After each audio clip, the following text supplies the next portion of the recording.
In today's video, I'm going to be showing you guys how you can green every single fade that you shoot here in NBA 2K23. We're going to be going over controller settings, badges that you need to use, and then also where you need to time your jump shot every single time you shoot a fade. So let's go ahead and get right into it. First thing you want to do is make sure you have your jump shot boost equipped, your skill boost. Make sure you buy the jump shot one so that you can have a bigger green window, and this gives you a better chance to green every single shot. And then going on to the badge that you want to make sure you have equipped, you want to have Agent 3 on, I would say, at least silver. This is kind of the threshold you want to hit. Silver is a really good spot for this badge to be at, but if you can get it on gold or even Hall of Fame and you have the extra badge points and you want to make sure you have the best chance to make every single fade, then go ahead and throw Agent 3 on the highest that you can put it on. I personally usually just run it on silver on my 6'9" build, but if you have some extra badge points on like a smaller build or a sharpshooting guard or something like that, then go ahead and throw Agent 3 on the highest that you can. Now going on to controller settings, if you're going to want to fade a lot, I would recommend putting your shot timing on early. I've been told if you use late, it's kind of harder to time your jump shot, but that's just kind of what I've been told. If you want to try and use late, you can, but I would recommend early, but this is kind of just a preference thing. But again, I would probably just recommend early. And now the first fade we're going to be looking at is dribble pull up normal. This is going to be for the 6'5" and above players. Though, you know, the 6'8", 6'9" builds, those big tall ISO builds, you're going to want to use dribble pull up normal. In a second, I will be showing you guys the best dribble pull up for 6'4" and under guards, so just go ahead and stick with me for this. But firstly, we're going to be looking at this normal dribble pull up. This is easily the best fade that I have found for those 6'8", 6'9" type of builds. You see, it's very easy to time once you get it down, and you're going to be greening every single shot. So first, we're going to be looking at the timing cue and when you want to be releasing square when you're holding, obviously, square to take your jump shot. So firstly, we're going to be looking at when we're fading from the right side. So if you're going to the right, once it hits the top of your head, that is your cue to go ahead and release square. Now, obviously, with all of this timing and stuff like that, it's going to take some practice. I would recommend just going into the Gatorade court and practicing, but you see again in slow motion here, once it hits the top of my head, I release it and you'll see he'll kick out his feet as well. You can also look for that. So if you want to go from the top of the head or when he kicks his feet, either one is kind of when you want to release it. And like I said, it's just going to take some practice on when you want to release it every single time. Now looking at the left side, when you're fading to the left, again, he's going to put it to the top of his head. That's when you want to release it. It's a little bit of a different animation.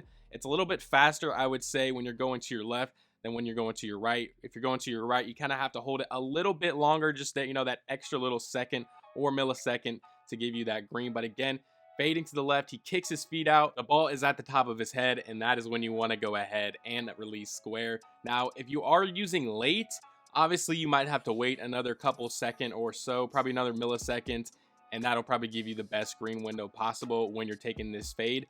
But like I said, I would recommend early. At least try it early out, and if it's affecting your jump shot or if you're used to late already, go ahead, keep it on late. But like I said, the timings that I'm talking about in this video are going to be a little different for you guys that are using late. So that's why if you're trying to fade like this literally every single time, you know, on the 1v1 court, fading is very overpowered because, you know, they don't know which way you're going. They're going to start playing up on you a lot, and then you can do what I did right there and just rim run on those 6'8" and 6'9" type of builds. And then another key tip that you want to make sure you're doing when you're using this fade is hold R2 when you're fading. It's going to be different for the fade we're looking at later in the video, but for this one on the 6'8", 6'9" builds, make sure you're holding R2 every single time. You see the fade right there was a little different, but once you use this dribble pull up enough, you'll learn all those different timings that you have to do. But the main timing that you have to learn is this one and the one I've showed you, and the other one when you're going to the left and then when you're going to the right. Those are the two timings. If you're going to the corner, it can be a little different with the timing, but for the most part,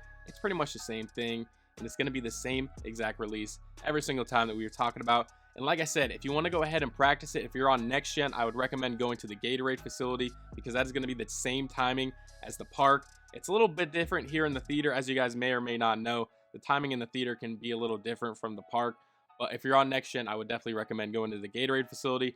And if you're on current gen, even this fade should work the same. The timing should be the same as it is here on next gen. Obviously, you guys can go to the my court if you are on current gen. But yeah, this normal dribble pull up is very solid. Like I said, we're going to be getting into the 6'4" fade here in just a second, but I just wanted to show you guys this fade, and you'll see the corner one right here. It's pretty much the same. It's going to be at the top of your head when he kicks his feet out, and it's going to be green every single time. You see in this game right here, I went 5 for 5 shooting nothing but fades. So the proof is in the pudding. you guys are definitely want to go ahead and throw in that normal dribble pull-up. But let's go ahead and get into the 6'4" or under fade. This is a very, very popular fade, and it's arguably better than the normal dribble pull-up one. But this is going to be Trae Young dribble pull-up. This is what all the comp people use. This is what all the comp guards use. If you see anybody playing stage on a small little guard, or you see them playing pro-am, they're going to be using this Trae Young fade. But let's go ahead and get into the timing and where you want to release this jump shot or this fade. So it's going to be a little bit quicker than the normal one I was talking about, but again, it's going to be at the top of his head or a little bit back. As soon as he pulls it behind his head, you want to pull it right then and there, or a little bit before that. The timing is kind of different on these 6'4" players with jump shots and fades and everything like that.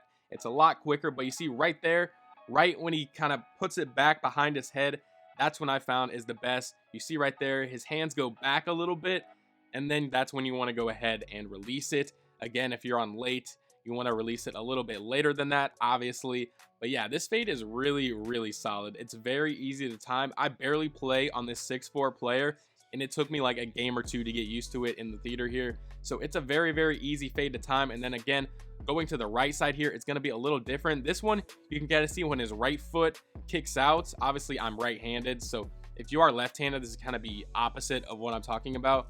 But if you're right-handed or left-handed, it really doesn't matter. You want to look for that kick once he kicks his foot out, or again, if it's at the top of his head, that is when you want to go ahead and release it. Now, like I was talking about earlier, for the normal dribble pull-up fade, you want to hold R2 every single time you fade. But for this one, when you're after you stop running, you want to let go of R2 before you hit square. So when you're running to the left or running to the right, obviously you're going to be holding R2 or RT, whatever, if you're on Xbox, to sprint. But once you pull up right there, you want to let go of R2. You don't want to be holding R2 when you're hitting square when using this Trae Young fade. I'm not exactly sure why for some fades you need to hold R2 and why you don't, but I just know that's kind of what you need to do if you want to make sure you have the best chance of making every single fade that you take.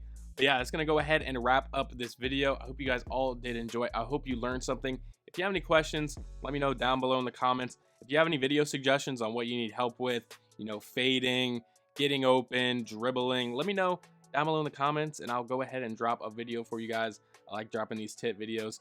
Really, really enjoy to do that. But yeah, that's gonna go ahead and wrap up this video. If you did, make sure you go ahead and leave a like down below. Subscribe to my channel if you're new. We're gonna be posting a ton of tips and tricks here in December, and also a lot of build videos as well. So make sure you go ahead, subscribe with noties on if you want to be the first to see every single video. But yeah, it's gonna go ahead and wrap up the video. Like I said, I hope you guys all did enjoy, and I will see you all in the next one.